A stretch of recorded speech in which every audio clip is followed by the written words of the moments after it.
जय हिंद प्यारे दोस्तों। तो कैसे हैं आप? आई होप आप लोग बहुत अच्छे होंगे और बहुत ही अच्छे तरीके से तैयारी कर रहे होंगे। तो आज जो हम पढ़ने वाले नीतीश लोग पाठ पढ़ने वाले हैं और इसमें जो है आप लास्ट तक जुड़े रहिएगा। इससे क्या होगा, ना ही ऑब्जेक्टिव छूटेगा ना ही सब्जेक्टिव छूटेगा। हम जो है लाइन बाय लाइन पढ़ने वाले हैं और इस चैप्टर में जो है कि महाभारत जब युद्ध होता है कौरव पक्ष और पांडव पक्ष के बीच, इसमें क्या होता है, धृतराष्ट्र अपने मन के अपने चित्त के शांति के लिए विदुर से प्रश्न पूछता है। देखिए, एक तरफ धृतराष्ट्र है, एक तरफ यहाँ पे विदुर है। धृतराष्ट्र अपने चित्त के शांति के लिए विदुर से प्रश्न पूछता है और इसके प्रश्नों को विदुर जो है समुचित उत्तर देता है और यहाँ पे प्रश्नों उत्तर के रूप में एक ग्रंथ दिया गया है। आइए यदि हम बात करें महाभारत का युद्ध कितने दिनों तक चला था? तो महाभारत का युद्ध चला था टोटल 18 दिन तक।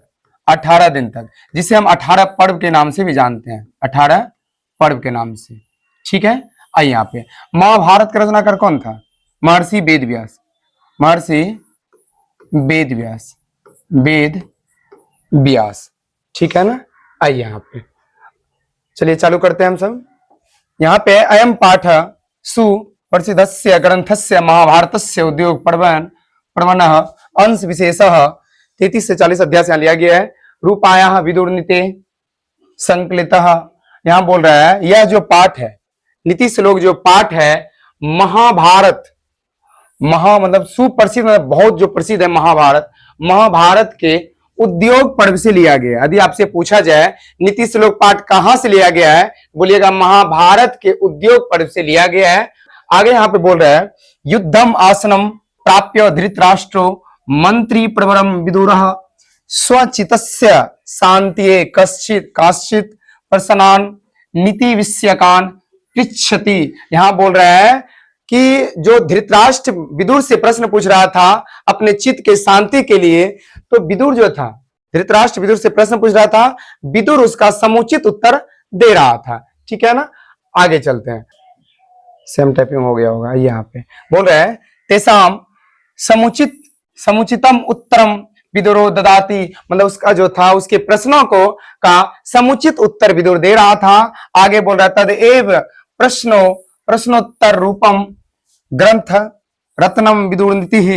यदि बोलेगा नीतीश लोक पाठ जो है किस रूप में संकलित है, तो प्रश्नोत्तर के रूप में। ठीक है ना। और बोला इयम अपि भगवद गीतेव महाभारतस्य अंगम अपि स्वतंत्र ग्रंथारूपा वर्तते। जिस प्रकार भागवत गीता जो है, जिस प्रकार भागवत गीता महाभारत का क्या है, एक अंश है, उसी प्रकार जो विदुर नीति है, उसी प्रकार जो विदुर नीति है वो महाभारत का है, क्या है, एक अंश है। जिस तरह हम क्या बोले यहाँ पे, ये जो ग्रंथ है प्रश्न उत्तर के रूप में ग्रंथ है। और यहाँ पे देखिए महाभारत का भागवत गीता जिस प्रकार महाभारत का क्या अंश है, उसी प्रकार विदुर नीति जो है महाभारत का क्या है, एक अंश है।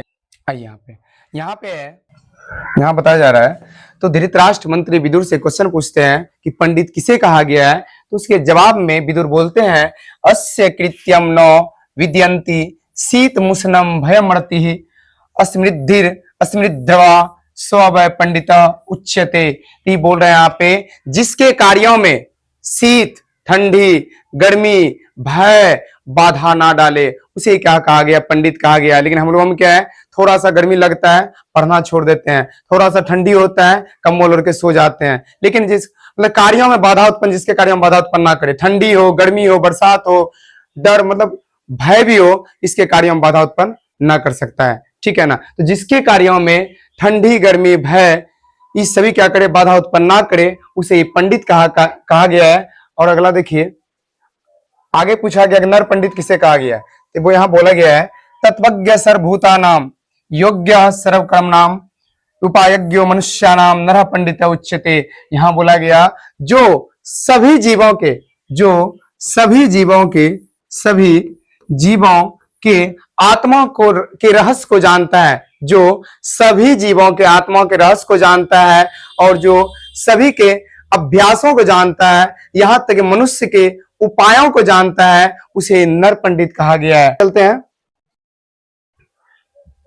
देखिए आप बोल रहे हैं कि मूर्ख किसे कहा गया है, मूर्ख किसे कहा गया है, तो यहाँ बोले अनाहुते प्रविशति अपृष्टो बहुभास्ते अविश्वसते विश्वसति मूढ़ चेता नराधमा। यहाँ बोल रहा है कि महामूर्ख किसे कहा गया है, मूर्ख किसे कहा गया है, तो बोला गया जो बिना बुलाए, जो बिना बुलाए किसी के यहाँ चला जाए, मतलब इनविटेशन कार्ड नहीं दिया, आपको आमंत्रित नहीं किया, बिना बुलाए उसके यहाँ चले गए, वो पहला मूर्ख, एक नंबर मूर्ख हो गया, ठीक है ना। और बिना बोले, बहुत बोलते हैं, दो आदमी बात कर रहा है, मान लीजिए दो व्यक्ति यहाँ पे बात कर रहा है, दो व्यक्ति बात कर रहा है आपस में, ठीक है ना, और तीसरा व्यक्ति यहाँ पे आया और यहाँ बड़बड़ाने लगा, कुछ बोलने लगा, उसे मूर्ख कहेंगे।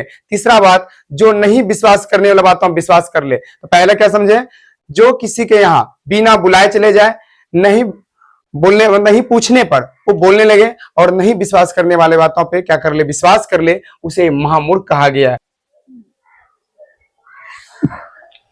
आगे है, बोला जा रहा है, एको धर्म परम श्रेय क्षमय का शांति उत्तमा, बोल रहा है एक धर्म ही है, एक धर्म ही है जो क्या है, परम श्रेष्ठ है, परम श्रेष्ठ है, ध्यान रखिएगा, एक धर्म ही है जो प्रेम श्रेष्ठ है, और क्षमय का शांति उत्तमा, क्षमा से क्या मिलता है, क्षमा से हमें शांति मिलता है, क्षमा से शांति मिलता है। यदि किसी को हम क्षमा कर देते हैं, हमें मन में क्या होता है, शांति मिलता है। और आगे बोल रहा है विद्या का परमा तृप्ति, अहिंसा का सुखावा, और विद्या से हमें क्या मिलता है, तृप्ति मिलता है, मतलब संतुष्टि मिलता है। विद्या से हमें क्या मिलता है, तृप्ति, या तो बोल सकते हैं हमें संतुष्टि मिलता है, हमें ज्ञान होता है, एक मतलब संतुष्टि मिल जाता है, हाँ इतना मतलब ज्ञान है, या तो बोल सकते हैं तृप्ति मिलता है। और आगे बोल रहा है अहिंसा का सुखावा, और अहिंसा से हमें क्या मिलता है, सुख मिलता है। यदि किसी का मतलब हिंसा करके हैं तो मन हमेशा बेचैन सी रहती है, यदि हम किसी को मारपीट नहीं करते, किसी जीवों को नहीं मारते हैं,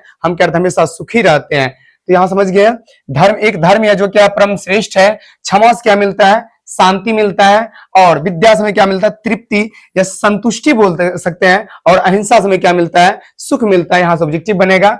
आगे नरक के कितने द्वार है, नरक के कितने द्वार है, तो ध्यान रखिएगा, नरक के 3 द्वार है, नरक के 3 द्वार है। यदि आपसे पूछा जाए नरक के कितने द्वार है, 3 द्वार, देखिए यहाँ पे, त्रिविधम नरकस्य एदम द्वारम नाशनात् मनः काम क्रोधस्त तथा लोभस्त अस्मादेतम देतत त्रयम त्यजेत, बोल रहा है नरक के 3 द्वार है, क्या क्या है, काम क्रोध लोभ। यदि आपसे पूछा जाए कि बताइए नरक के कितने द्वार है, तो बोलिएगा 3, एक काम, एक क्रोध, एक लोभ। इसीलिए हम लोग क्या करना चाहिए, इस सभी को त्याग देना चाहिए, काम क्रोध लोभ को त्याग देना चाहिए। आगे चलते हैं, आगे है कि षड्दोषा पुरुषैन हातव्या भूतिमिच्छता निंद्रा तंद्रा भय क्रोध आलस्य दृक्सूत्रता, बोल रहा है ऐश्वर्य चाहने वाले व्यक्ति को, जो मतलब कुछ करना चाहता है, जो बहुत अच्छा करना चाहता है, उसे 6 दोषों को त्याग देना चाहिए। कितना दोषों को, 6 दोषों को त्याग देना चाहिए। 6 कमियां जो अंदर में है, जो बुराइयां है, जो मतलब आगे बढ़ने नहीं देता है, उसे त्याग देना चाहिए। पहला क्या है, निंद्रा, दूसरा क्या है, तंद्रा, तीसरा भय, चौथा क्रोध, पांचवा आलस्यम, छठा क्या है, दीर्घसूत्रता। क्या है, दीर्घसूत्रता। निंद्रा मतलब अधिक सोने वाला, निंद्रा मतलब अधिक सोने वाला। तंद्रा मतलब अंगहाई आना, कोई काम करने जाते हैं तो तुरंत क्या आता है, अंगहाई आने लगता है, चलो हमसे ये काम नहीं होगा, ठीक है ना। और क्रोध, क्रोध हमेशा गुस्सा आना। आलस मतलब क्या होता है, कोई भी काम में आलसपन दिखाना, ठीक है ना। और दीर्घसूत्रता मतलब कोई भी काम को बहुत लेट से करना, मतलब बहुत देर तक काम करना, मतलब 1 घंटा काम उसे 5 घंटा तक लगा देना, ये होता है दीर्घसूत्रता। आगे चलते हैं, अगला है कि सत्येन रक्षते धर्मो विद्या योगेन रक्षते मिर्जया रक्षते रूपम कूलम विरितेन रक्षते। देखिए सत्येन रक्षते धर्मो, सत्य से धर्म की रक्षा होती है। यदि आपसे पूछा जाए सत्य से किसकी रक्षा होती है, तो धर्म की रक्षा होती है। किसकी रक्षा होती है, धर्म की रक्षा होती है। और विद्या योगेन रक्षते, अभ्यास से विद्या की रक्षा होती है। विद्या की रक्षा किससे होती है, विद्या की रक्षा अभ्यास से होती है, योग से होती है। जब तक हम मेहनत करते हैं, जब तक किसी भी चीज को हम रिवीजन करते हैं, तब तक क्या होता है, आद होता है। यदि रिवीजन करना छोड़ देते हैं, हम भूलने लगते हैं। और सत्य से धर्म की रक्षा होती है, अभ्यास से विद्या की रक्षा होती है। और आगे बोल रहा है मिर्जा रक्षते रूपम, श्रृंगार से रूप की रक्षा होती है। जो उपटन होता है, श्रृंगार होता है, या स्वच्छता बोल सकते हैं, उससे क्या होता है, रूप की रक्षा होती है। किससे, हम क्या बोले, मिर्जा की रक्षा किससे होती है, रूप की रक्षा, रूप की रक्षा मिर्जिया से होती है। किससे होती है, मिर्जिया से होती है। और कुलम वृतेन रक्षते, कुल की रक्षा किससे होती है, कुल की रक्षा कुल की रक्षा वृत्यन, कुलम वृत्यन रक्षते, वृत्यन रक्षते, मतलब बोल सकते हैं खानदान की रक्षा क्या होता है, अच्छे कर्मों से होता है। यदि हम अच्छे कर्म कर रहे हैं खानदान की रक्षा होती है। ठीक है, तो ये कुलम वृत्यन रक्षते। आगे चलते हैं। सुलभा पुरुष राजन सततम प्रियवादिनी और प्रियस्य तु पथस्यता पथस्य वक्ता श्रोता च दुर्लभ। बोल रहे हैं प्रिय बोलने वाले, इस संसार में प्रिय बोलने वाले और प्रिय सुनने वाले बहुत लोग मिलते हैं। संसार में प्रिय बोलने वाले और प्रिय सुनने वाले बहुत लोग मिलते हैं, लेकिन अप्रिय बोलने वाले और अप्रिय सुनने वाले बहुत कम मिलते हैं। ठीक है ना, लेकिन आजकल क्या उल्टा हो रहा है, प्रिय बोलने वाले और प्रिय सुनने वाले ही बहुत कम मिलता है। ठीक है ना, और अप्रिय बोलने वाले और अप्रिय सुनने वाले बहुत ज्यादा मिल जाता है।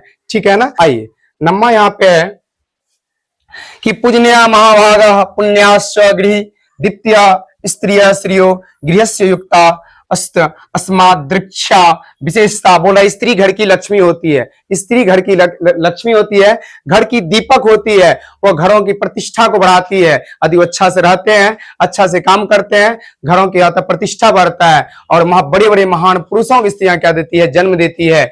बड़े बड़े महान पुरुष आप देखें वो कहां से जन्म लेता है, स्त्री के गर्भ से होता है। इसीलिए हम लोगों को बनता है कि स्त्रियों के विशेष रूप से रक्षा की जानी चाहिए। हम क्या बोले, स्त्री घर की लक्ष्मी होती है, घर की दीपक होती है। उससे क्या होता है, घरों की प्रतिष्ठा बढ़ती है। बड़े बड़े महान पुरुषों का जन्म किससे होता है, स्त्री के गर्भ से होती है। और यहां तक कि स्त्रियां जो है, स्त्रियां को विशेष रूप से हम लोग क्या करना चाहिए, रक्षा की जानी चाहिए। आगे चलते हैं, लास्ट है, लास्ट बोला गया है अकीर्ति विन्योहंती हनंत्य अनर्थ पराक्रम हंति नित्यम क्षमा क्रोधम चार हनंत लक्षण। यदि हम विनम्र होकर रहते हैं, किसका नाश होता है, अकीर्ति विन्यो हंति, अपजस का नाश होता है। कोई लांछन लगा देता है, उसका नाश होता है। यदि हम सही से रहते हैं, कोई लांछन नहीं लगा सकता। इसीलिए बोल रहा है अकीर्ति विन्यो हंति, और बोल रहा है हंति अनर्थ पराक्रम, और शक्तिशाली पराक्रमी व्यक्ति अनर्थ को होने से रोक सकता है, शक्तिशाली व्यक्ति अनर्थ को होने से रोक सकता है। और आगे हंति नित्यम क्षमा क्रोधम चार, और क्रोध को कौन मार सकता है, क्षमा। यदि किसी का हम क्षमा करते हैं, क्रोध अपने आप खत्म हो जाता है। ठीक है ना, आगे है हनत्य लक्षणम। यहाँ देखिए अच्छे कर्मों से, मतलब सुलक्षण से कुलक्षण का नाश किया जा सकता है। मतलब अच्छे आचरण से, अच्छे आचरण से जो है हम बुरे आचरण को खत्म कर सकते हैं। बाकी बात आप लोग सपोर्ट करिए, हमें उम्मीद है आप लोग यदि लास्ट तक जुड़े होंगे तो जरूर समझ में आया होगा। बाकी बात मिलते हैं नेक्स्ट वीडियो के साथ। जय हिंद।